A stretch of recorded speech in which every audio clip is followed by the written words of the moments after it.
Ya, Saudara, masih ada beberapa permasalahan yang sampai saat ini harus diselesaikan oleh Kementerian ATR dan BPN. Ada beberapa permasalahan seperti mafia tanah hingga sertifikasi dan juga pembebasan lahan untuk proyek-proyek pemerintah.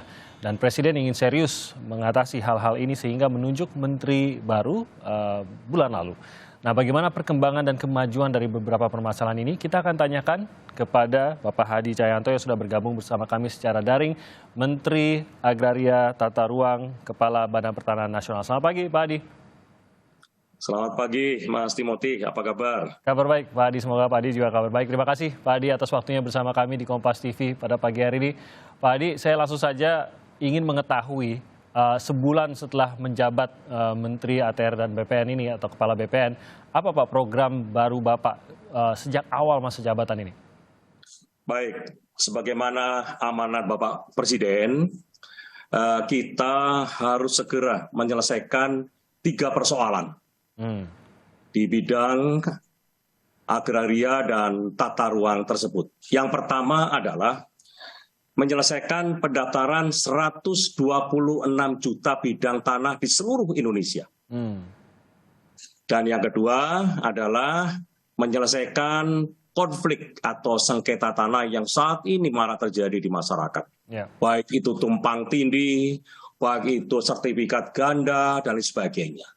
Dan yang ketiga, saya diperintah Bapak Presiden untuk membantu menata tata ruang yang ada di ibu kota negara. Dan 3 hal tersebut menjadi concern saya dan akan saya laksanakan dengan koordinasi seluruh instansi agar semuanya bisa berjalan dengan baik.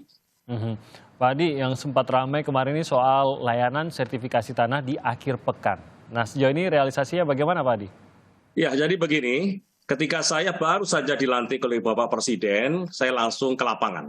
Karena saya harus tahu apa yang terjadi di lapangan, konteksnya apa. Dan saya tanya di sana langsung kepada masyarakat terkait adalah untuk pengurusan sertifikat. Yang pertama adalah masyarakat merasa takut. Karena apa? Karena berbelit-belit untuk mengurus sertifikat. Itu adalah pandangan masyarakat. Saya terima. Kemudian yang kedua, ada sebagian masyarakat yang mengatakan, saya tidak punya waktu Pak kalau untuk mengurus sertifikat sendiri, karena hari Senin sampai dengan Jumat, saya harus dinas. Nah, akhirnya apa? Kelompok masyarakat tersebut menggunakan kuasa untuk menyelesaikan sertifikat. Baik sertifikat hak, peningkatan hak, dan lain sebagainya. Oleh sebab itu, saya menghimbau langsung kepada masyarakat, agar masyarakat mengurus sendiri sertifikatnya. Dan saya berikan pelayanan khusus untuk masyarakat adalah memberikan loket prioritas. Dan saya berikan karpet merah untuk masyarakat yang mau mengurus sendiri. Dan di sana saya perintahkan kepada seluruh pegawai bahwa layani masyarakat dengan baik, dengan senyum, berikan informasi dengan sebaik-baiknya agar masyarakat semua juga tenang. Ini bagian dari edukasi saya kepada masyarakat supaya masyarakat juga menyadari betapa mudah sih kita mengurus sertifikat tersebut. Nah, itu adalah dari image masyarakat tadi yang berbelit-belit. Yang kedua adalah saya juga mewadahi masyarakat yang memang bekerja hari Senin sampai dengan hari Jumat. Sehingga saya berikan waktu hari Sabtu dan Minggu untuk buka. Ini adalah khusus untuk wilayah-wilayah yang memang kepadatan pelayanannya, frekuensi pelayanannya itu tinggi, sehingga Sabtu Minggu harus buka. Dan di lapangan saya cek, mereka berjalan dengan baik, masyarakat juga beruyun-uyun dan merasakan juga senang, karena ternyata mengurus sertifikat dengan mandiri itu jauh lebih mudah daripada harus melalui kuasa. Gitu. Jadi memang lebih didorong mengurus sendiri Pak ya, lebih tidak rentan ada masalah ya Pak? Mungkin ini untuk diketahui oleh masyarakat Pak, dibanding dikuasakan kepada orang lain. Iya, pasti. Kalau dengan kuasa kemungkinan bisa juga harusnya sudah selesai hari ini, bisa ditahan. Ya, ini kemungkinan terjadi di lapangan. Kemungkinan juga harus mengeluarkan dana tambahan. Kalau dengan sendiri, ya sesuai dengan yang ada di lapangan, saya tanya habis 50.000 karena harus beli materai dan sebagainya, dan tidak lebih dari itu. Jadi masyarakat akhirnya pahamlah, dan kami terus lakukan sosialisasi dan edukasi ini kepada masyarakat supaya masyarakat juga mau mengurus sertifikatnya sendiri. Untuk apa? Adalah untuk mengurangi resiko adanya mafia tanah. Ya. Nah, kita masuk ke sana Pak Hadi mengenai tetap masih ada maraknya kasus mafia tanah yang sebelumnya sudah kita dengar, bahkan kasus-kasus yang lama pun kita dengar, kasus baru masih kita dengar juga. Apa sejauh ini langkah yang sudah diambil Pak Hadi untuk menyelesaikan kasus-kasus mafia tanah ini? Baik, mafia tanah itu tidak akan bekerja sendiri. Hmm. Mereka sistematis bekerjanya. Mulai dari oknum kepala desa mengeluarkan PM1, kemudian juga bisa oknum dari Badan Peternak Nasional, juga bisa juga oknum dari yang lainnya. Nah, oleh sebab itu kami juga memberikan wanti-wanti kepada anggota BPN untuk tidak melakukan hal yang tidak terhormat. Dan apabila melakukan tindakan kesalahan, maka saya tidak akan memberikan toleransi. Pasti akan saya copot, saya proses, kalau inkrah, maka akan saya pecat. Itu adalah pesan saya kepada seluruh anggota saya di Badan Peternak Nasional. Namun demikian, kami juga memberikan edukasi kepada masyarakat juga, hati-hati dengan masalah mafia tanah ini. Karena mafia tanah ini, saya ingin gambarkan bahwa secara sistematis, mereka ada bandarnya, seolah punya tanah. Kemudian ada penyandang dananya. Setelah itu dia bermain dengan oknum BPN. Dia bisa memanipulasi tanah yang harusnya bukan miliknya, dia ganti namanya, dia mengganti data fisik maupun data yuridis, sehingga pemiliknya pun kadang kaget, loh, kok tanah saya sudah dimiliki orang lain. Yeah. Nah ini yang harus saya jaga, dan saya sudah tahu pola mainnya, modusnya sudah tahu, sehingga gampang untuk memitigasi itu. Oleh sebab itu, saya terus meningkatkan sinergi, meningkatkan hubungan baik dengan berkoordinasi dengan 4 pilar. Pilar yang pertama tentunya adalah dari kementerian saya sendiri, dari Kementerian ATR BPN, kemudian yang kedua ada dari pihak penegak hukum, yang ketiga adalah dari Kementerian Dalam Negeri, yang keempat adalah dari badan-badan peradilan. Dari 4 pilar ini, apabila solid dan dia tidak masuk angin, maka tidak akan mafia tanah itu akan masuk. Yeah. Tapi apabila ada masuk angin salah satu saja, pasti mafia tanah itu akan masuk dan bermain di sana. Dan seperti tadi yang Pak Hadi gambarkan, bahwa inilah permainan sekelompok orang ya Pak, tidak ada yang sendirian di sini. Dugaan keterlibatan orang dalam pun tetap harus ada diwaspadai juga. Nah, mengenai dugaan keterlibatan orang dalam BPN ini sendiri yang terlibat dengan mafia tanah, bagaimana kebijakan Bapak terhadap hal ini dan apa yang dilakukan untuk membersihkan dari dalam, Pak? Karena tampaknya, koreksi saya kalau salah, Pak, kalau BPN-nya bisa bersih, semakin susah bagi mafia tanah untuk bermain di sini. Ya, tentunya saya akan mencari pegawai-pegawai yang memiliki mental yang baik. Karena BPN ini adalah perahu besar yang harus saya bawa.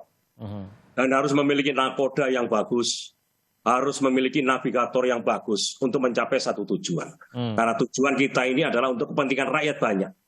Jangan sampai rakyat kita sengsara gara-gara kehilangan haknya, yaitu hak atas tanah. Oleh sebab itu, saya sampaikan selalu dalam rapat, kemudian kunjungan-kunjungan kerja saya di seluruh wilayah.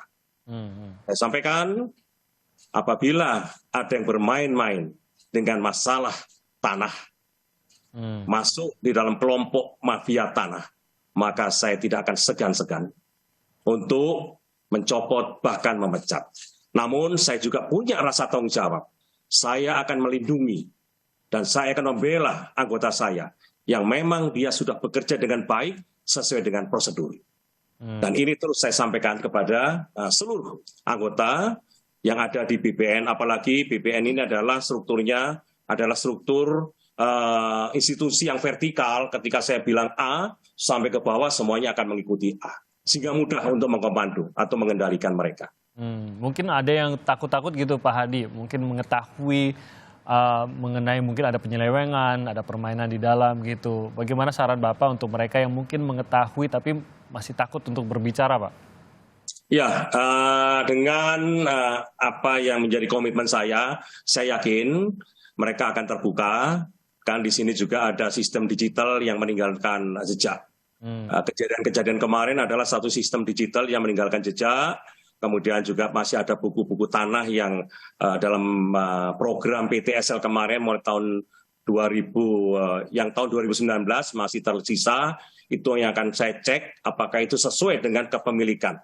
Karena saya takutnya adalah mereka dirubah, baik data fisiknya yang luasnya mungkin 75 menjadi 2.500 meter, kemudian namanya juga tidak sesuai dengan tertera menjadi nama orang lain. Ini akan saya cek semuanya. Tapi saya yakin, saya juga akan melihat di Pusdatin, saya juga akan melihat dengan sistem digital yang ada di sini, semuanya akan bisa terbuka. Oke, jadi memang ada kesempatan dan ada cara-cara yang disiapkan bagi yang memiliki informasi. Nah, khususnya bagi masyarakat, Pak Hadi, apa yang harus diketahui oleh masyarakat agar jangan sampai terjebak atau untuk mengetahui apakah mereka sudah dipermainkan oleh mafia tanah? Apa yang bisa dibekali oleh Kementerian Bapak untuk dipahami oleh masyarakat mengenai hal ini? Ya, sebetulnya kalau mereka masih memiliki data fisik dan data yuridis, yang pertama adalah simpan dengan baik sertifikat tanah tersebut. Apabila mereka akan melakukan transaksi, itu kita bisa menggunakan PPAT yang dimiliki, yang bekerja sama dengan Kementerian ATR BPN, sehingga mereka akan terlindungi karena PPAT ini yang ada saat ini yang terdaftar di website itu bisa dilihat, sehingga mereka akan mudah untuk bekerja sama dan tidak akan mungkin tertipu. Kemudian yang kedua adalah saya menghimbau kepada masyarakat apabila memiliki tanah agar juga diberikan tanda batas. Ya, tanda batas, kemudian dia syukur-syukur memang tanda batas itu sudah diketahui oleh kantor pertanahan, memang itu adalah batas yang jelas, dan apabila masyarakat juga memilih tanah yang mungkin nganggur atau terlantar, sebaiknya dipagar, kemudian dibikinlah di situ kegiatan aktivitas supaya tidak ada mafia tanah yang melirik tanah tersebut, dianggap tidak bersertifikat, kemudian dimainkan dengan oknum yang ada di BPN, seperti kejadian-kejadian saat ini. Dan mafia tanah itu bukan hanya nyasar tanahnya rakyat, tanahnya pemerintah pun disasar. Ini yang hati-hati. Oleh sebab itu modusnya saya sudah ketahui dan mudah untuk nanti bisa koordinasi dengan kepolisian, bahkan kejaksaan. Oke, baik. Terima kasih. Pak Hadi, nanti kita akan lanjutkan lagi, terutama nanti saya akan mengungkit mengenai sengketa lahan nih Pak, terutama untuk pembebasan lahan proyek pemerintah. Ini seringkali masih menjadi masalah. Bagaimana solusi Bapak atas hal ini? Kita akan bicarakan. Saya masih berbicara dengan Menteri ATR Kepala BPN, Pak Hadi Cahyanto, yang tadi sudah berbicara mengenai mafia tanah, dan juga bagaimana meningkatkan layanan kepada masyarakat, khususnya untuk mereka yang mengurus sertifikat tanah mereka. Pak Hadi, saya ingin bertanya mengenai sengketa lahan nih Pak, terutama sengketa lahan untuk pembebasan lahan proyek pemerintah. Ini kan seringkali masih menjadi masalah. Apa solusi terbaik yang dimiliki saat ini, Pak Hadi? Iya, saya sampaikan bahwa sebetulnya sudah ada peraturan perundang-undangannya yang menjadi dasar dalam pengambil kebijakan oleh BPN dalam rangka pengadaan tanah bagi pembangunan untuk kepentingan umum. Sedangkan ATR BPN sendiri adalah tentunya memastikan dan menyediakan tanah-tanah proyek yang diperlukan oleh pemerintah, khususnya adalah proyek-proyek strategis nasional maupun non-strategis nasional. Memang kita ketahui bersama bahwa tanah memiliki fungsi sosial. Artinya di atas hak tanah tersebut itu bisa digunakan untuk kepentingan umum. Contohnya adalah pemanfaatan untuk jalan tol, kemudian pemanfaatan untuk infrastruktur lainnya. Sehingga kita bekerja di lapangan, itu ada dasar-dasar hukumnya dan fungsi kita juga kita laksanakan dengan baik. Jadi ini sebenarnya dasarnya sudah sangat jelas dan bisa diambil langkah-langkah untuk pelaksanaannya. Untuk apa mungkin di level masyarakatnya, mungkin gejolak sosial atau mungkin ada ketidaksetujuan itu bagaimana mengatasinya, Pak Hadi? Mungkin Anda sendiri punya strategi dalam menghadapi hal ini. Iya, Saya sudah sampaikan kepada para Kakanta, kita harus sering-sering turun ke lapangan. Melihat dengan jelas permasalahan apa yang terjadi di lapangan. Dan berikan pengertian yang jelas kepada masyarakat. Tentang pentingnya kita mendukung proyek strategis nasional. Karena untuk kepentingan umum. Dan kita juga sampaikan kepada masyarakat bahwa tanah-tanah milik mereka itu pasti akan juga dihargai sesuai dengan harga yang ada di wilayah tersebut. Jadi tidak akan ada permasalahan-permasalahan tanah yang akan terjadi di lapangan. Dan ini pun terus kami sosialisasikan, apabila itu permasalahannya cukup besar, saya juga akan turun ke lapangan, akan berbicara dengan masyarakat, memberikan pengertian, dan lain sebagainya. Karena memang komunikasi ini sangat diperlukan. Kalau tanpa komunikasi, rakyat pun juga akan tidak akan tahu dengan permasalahan-permasalahan yang ada. Dan tidak terputus ya Pak Hadi, bukan hanya pada saat akan bertemu saja, tapi sudah dibuka komunikasi dari jauh-jauh hari gitu ya Pak Hadi, mulai dari saat ini pun ya. Harapan saya seperti itu. Oke, baik. Pak Hadi, bagaimana dengan kelanjutan program pembagian sertifikat tanah? Ini untuk warga ya, seperti yang sudah dijalankan sebelumnya. Ini kelanjutannya bagaimana Pak? Iya. Ini bagian dari amanat Bapak Presiden yang harus terus kita laksanakan, dan dari 126 juta saat ini sudah berhasil kita realisasikan sebanyak 74%. Dan sisanya masih ada 25 sekian persen lagi yang harus kita kerjakan. Oleh sebab itu kami terus berkomitmen untuk menuntaskan target yang diberikan oleh Bapak Presiden itu. Saya selalu turun ke lapangan, berkoordinasi dengan Kakanwil, kemudian berkoordinasi dengan Gubernur, Bupati, maupun Wali Kota, untuk segera menciptakan atau terrealisasinya 126 juta lahan tersebut, atau 126 juta sertifikat tersebut. Karena target saya adalah paling tidak di akhir tahun 2022 ini sudah ada kota lengkap, kabupaten lengkap. Ya, paling nggak di Jawa ini sudah ada lah. Target seperti di Jawa Timur, Jawa Tengah, di Jawa Barat ada. Kelebihannya apa kalau kita sudah memiliki kota lengkap, kabupaten lengkap, maka rakyat akan memiliki kepastian hukum. Yang kedua, tidak akan ada lagi mafia tanah. Dan yang ketiga, investor pasti akan senang. Karena kepastian akan tanah yang mereka gunakan itu sudah semuanya tersertifikat di Badan Pertanahan Nasional. Kepastian ini yang akan mendorong juga, harapannya mendorong perekonomian juga bisa begitu ya Pak Hadi, untuk wilayah. Pasti, secara langsung, iya. Secara langsung bahkan tadi, oke baik, dan ini yang diharapkan. Targetnya sekitar 25% lagi ya tadi. Iya, kurang lebih 25%. Oke, mungkin sedikit saja untuk mengidentifikasi selama ini apa Pak, mungkin masyarakat juga ingin tahu, kalau begitu ini kan ternyata bisa nih pada saat pemerintah mau dan bisa dilaksanakan, mungkin ini sudah berlangsung mungkin berpuluh-puluh tahun Pak Hadi. Hambatannya apa sebenarnya Pak Hadi? Apakah benar-benar kemauan sajakah atau memang ada hambatan teknis selama ini? Memang yang pertama adalah sosialisasi ke masyarakat secara terus-menerus dan tidak terputus. Kemudian kita juga harus turun ke lapangan, apa permasalahan yang dihadapi oleh masyarakat. Seperti sekarang turun SKB 3 Menteri untuk penyelesaian PTSL, ada Menteri Agraria, kemudian Menteri Dalam Negeri, Menteri Desa. Ini juga harus kita terus jabarkan dan harus sampai kepada kepala desa. Kita harus berkoordinasi sama dengan pemerintah daerah, koordinasi dengan Menteri Desa. Kita sendiri dari kementerian juga menyampaikan supaya rakyat semuanya paham. Mereka juga diberikan sosialisasi bahwa mengurus PTSL itu mudah, tidak susah. Dan kita juga harus konsisten. Ketika sertifikat sudah jadi, harus segera diserahkan kepada masyarakat.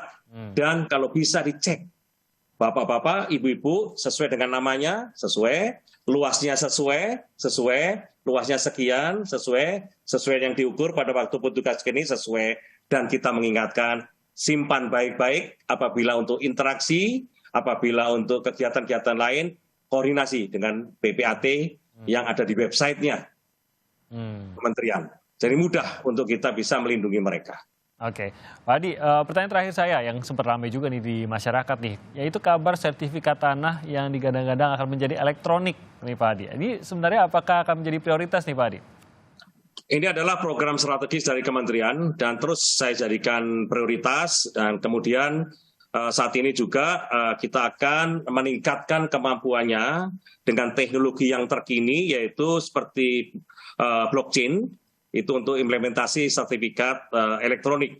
Oleh sebab itu kami terus mensosialisasikan kepada seluruh pegawai di internal ASN untuk terus mendalami untuk peningkatan kemampuan dari sistem digital tersebut. Dan saat ini juga saya harapkan di kantor pertanahan juga sudah mulai menggunakan tanda tangan elektronik, kemudian materi elektronik, segel elektronik, dan cap elektronik. Sehingga apabila ada permasalahan, kita mudah untuk melacaknya. Termasuk yang tidak kalah penting adalah kejadian-kejadian kemarin terkait dengan digital. Dia masuk ke akun dengan illegal access, sehingga dia bisa memalsukan. Itu juga kita harus laksanakan double check. Cek pertama adalah proses memang secara robot itu dimasukkan dalam suatu sistem. Ketika keluar, kita harus cek lagi secara fisik. Benar enggak? Oh, luasnya sekian atas nama ini. Sesuai dengan apa yang diinginkan. Nah, permasalahan kemarin adalah semuanya diproses secara digital, secara robotik, kemudian keluar tanpa double check. Ini sudah saya wanti-wanti. Oleh sebab itu, secara elektronik ini sangat penting untuk meningkatkan kinerja, namun juga kita tidak bisa percaya dengan sistem digital, kita akan laksanakan double check. Ya, untuk kasus ini, bukannya kita tidak percaya dengan sistem yang ada, untuk kasus ini kita harus double check supaya masyarakat tidak dirugikan begitu. Jadi ada beberapa peningkatan yang masih dilaksanakan hingga ini bisa benar-benar diterapkan gitu, Pak Hadi sejauh ini. Lalu targetnya kapan kira-kira? Secepatnya, memang saya harapkan perahu besar Badan Pertanahan Nasional ini akan menjadi satu institusi yang bisa melayani masyarakat dengan sistem elektronik yang betul-betul canggih dan memberikan kepercayaan kepada masyarakat, dan yang penting adalah tidak ada mafia tanah. Mafia tanah tidak akan bisa masuk dengan sistem digital yang akan saya bangun. Sehingga kepercayaan akan terus meningkat, masyarakat juga tenang, masyarakat juga memiliki kepercayaan bahwa tanahnya tidak akan hilang, tidak akan terjadi seperti waktu lalu, tiba-tiba dia sedang tidur, sudah ada bulldozer yang akan menggaruk rumahnya, padahal itu adalah hak miliknya. Ini akan saya lindungi, akan saya cari solusinya untuk tidak terjadi seperti ini. Apabila itu masalahnya dari BPN, akan saya selesaikan dengan baik. Ya, dan saya kan juga dari masyarakat dukungannya besar, Pak Hadi, untuk menyelesaikan permasalahan mafia tanah dan kepastian bagi masyarakat terkait dengan sertifikasi tanah mereka ini juga akan sangat-sangat membantu baik pribadi maupun seperti tadi Pak Hadi katakan di kabupaten, di kota yang sudah bisa 100%, ini tentu saja akan membantu masyarakat setempat. Menteri ATR dan Kepala BPN, terima kasih banyak Pak Hadi Cahyanto sudah bergabung bersama kami pada pagi hari ini dan juga berbicara menjamin bahwa akan ada perbaikan-perbaikan yang terjadi di Kementerian Anda. Selamat pagi Pak Hadi.